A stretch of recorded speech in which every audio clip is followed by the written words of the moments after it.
The program of choice that we use for podcasting in Newport News is called, that's the older version, it's called Audacity. There's already some familiarity with it, huh? Yeah. We use it all the time. Okay, excellent. Well, then you're already a step ahead. All right, Audacity, despite its overwhelming appearance, is actually a very simple program to use. There's a few features that are really important that we'll talk about, and the others are for the more creative of you, who really want to get in-depth into your sound editing. For, as an example, when I told you about removing the lyrics to the avian flu song and dubbing our own in, that's a more advanced feature of Audacity that you don't need to know right out of the box. Okay? But just to start off with something real easy, I'm going to take my headset mic and I'm going to plug it into my computer. Mine in particular has two plugs. One is pink, and that has a picture of a microphone on it, so I plug it into the microphone jack, and the other one has a picture of headphones, so I plug it into the headphone jack.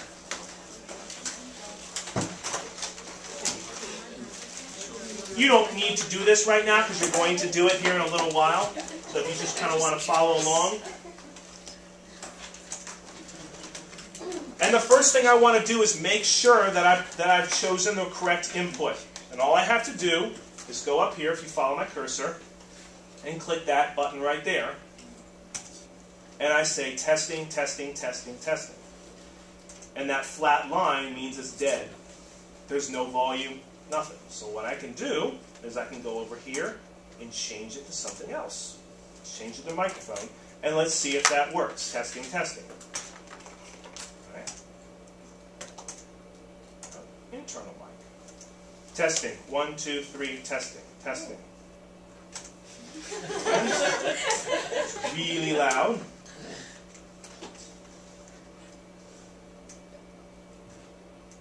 Testing. 1, 2, 3, testing. Testing. So that's real simple. I just recorded my voice. And now there's a lot that I can do with it. Say if I wanted to move it around. Like this. All I'd have to do is click on the arrows that go this way and that, and I can move it. Why is that important? Here's why it's important. I'm going to go to File, and I am going to go to Import. And I'm going to import some audio. Let's see. What should I import? Something. Yeah.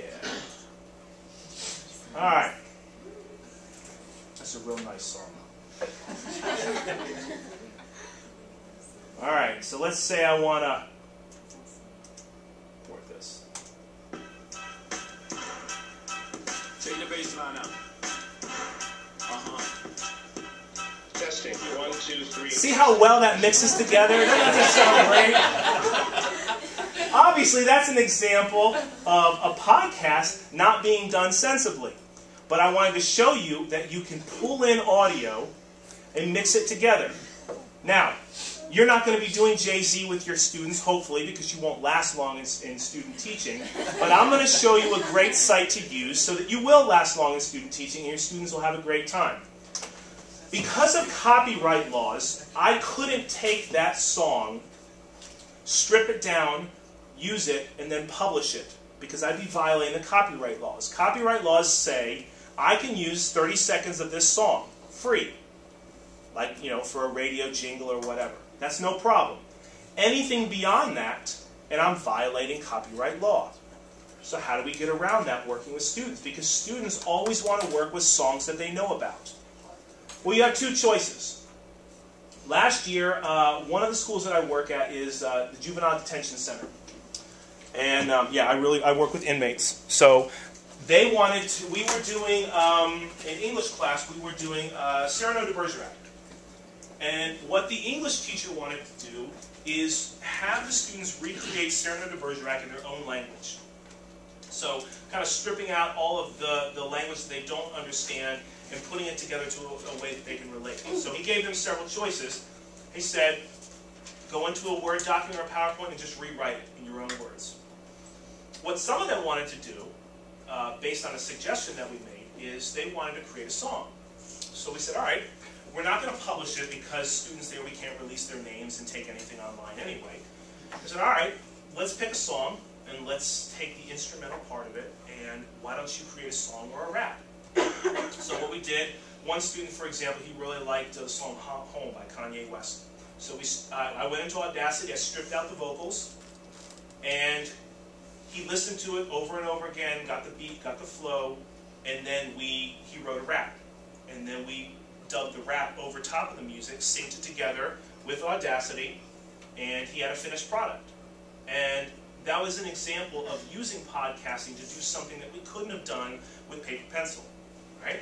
And I'm going to show you. So that's a way to use real songs legally, because I didn't publish it. It's not published content. I didn't make it available for the world to see. I used it within my classroom, and it ended there. However, if you want to use this stuff and promote it, as I'm sure you're going to do, because when you come across a great project and it works well in your classroom, you want to share it with other people, whether it's on your website, your wiki, emailing links to parents, whatever. You want to be able to use songs that everybody can use. You want to be able to use songs that you can publish, that you can actually make available. So what we're going to do is we're going to go to this great site called Free Play Music. I've included a link to this on our wiki, just as an extra. Free Play Music is exactly what it sounds like. It is music that is completely copyright free. The benefit of Free Play Music is that not only is it free, but it's actually created by professional recording artists. You won't see the name Jay-Z on there, but what you'll see are producers from studios like BMI, large studios that produce quality content, that have created their own music, uploaded it here, and we can use over and over again. Let me give you an example. Say a student is doing a project on the ocean, and they say, and I always say, don't pick your favorite kind of music, pick the kind of music that flows with your project.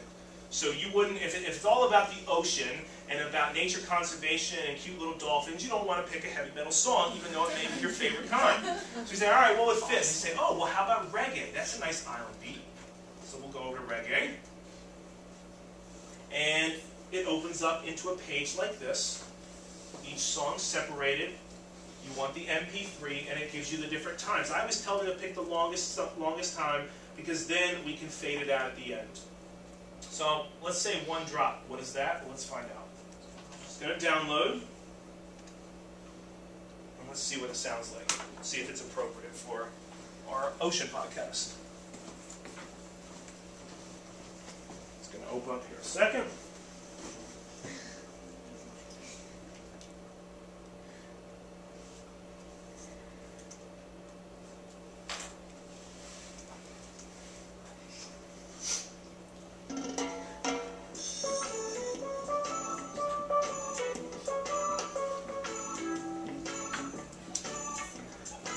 Alright, maybe I like that. Maybe I want something a little bit more edgy. This one says it has a great sounding guitar melody. So let's give that a try and see if that works.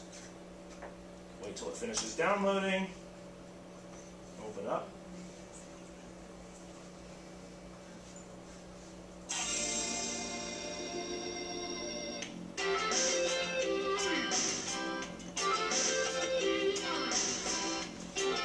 Alright, so these are songs that aren't made in a garage by some, beatnik that has no experience working with them. You can see this is composed by this gentleman at BMI. So it's a professional recording studio. Maybe these are people who haven't won a recording contract, and maybe they want to put something out there and see what people like. Maybe these are people who are using surnames or pseudonyms. Whatever the case, I have used this site for years. Alright, so let's say that I want to go ahead and then import that. Here's Audacity. I'm just going to go ahead, for the sake of time, just show you how I'm going to actually work within this song. This is the Jay-Z song. So I would save the song, and then again I would just go to File, Import, and I would go to Audio, and actually choose the location of the song. And once I have the song, you can see that my audio is very short, and the song is very long.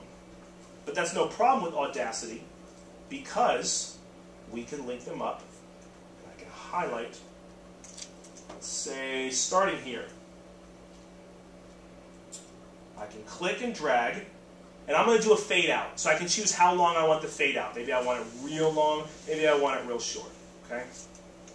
So I'm going to just highlight that part right there, and just go to Effect, Fade Out. Now the good thing is tonight you'll have experience working with this, and I'll be right here with you. As well, you can rewatch this lecture. Now the rest, all I have to do is highlight the rest, and just click Delete. And let's go back to the beginning. Click at the beginning. Testing. 1, 2, 3, testing. Take the bass line out.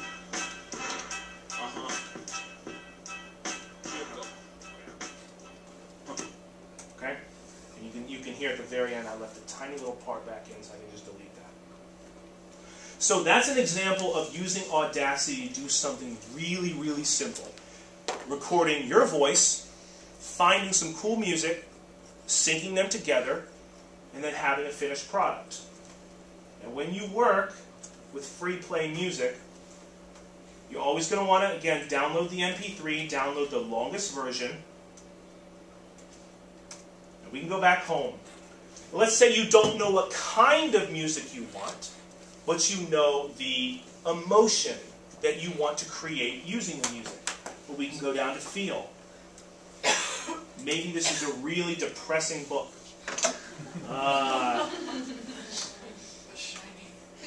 Yeah, that sounds kind of creepy. Let's see.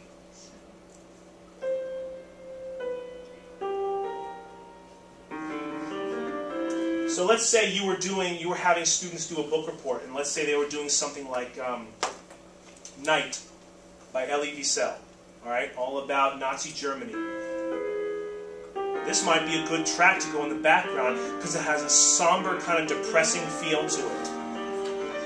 And of course, I haven't listened to the whole song. That is always the hardest part with students, getting them to focus on the project instead of their own personal musical tastes.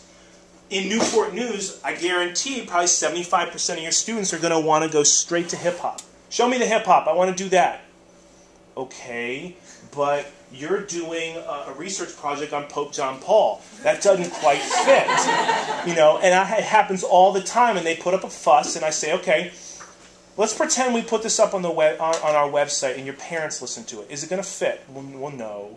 And so you kind of have to reason with them, and then say, all right, well, let's take a look. I guarantee that I can find you a good song that's going to fit your site that you're going to like. And then you work with them.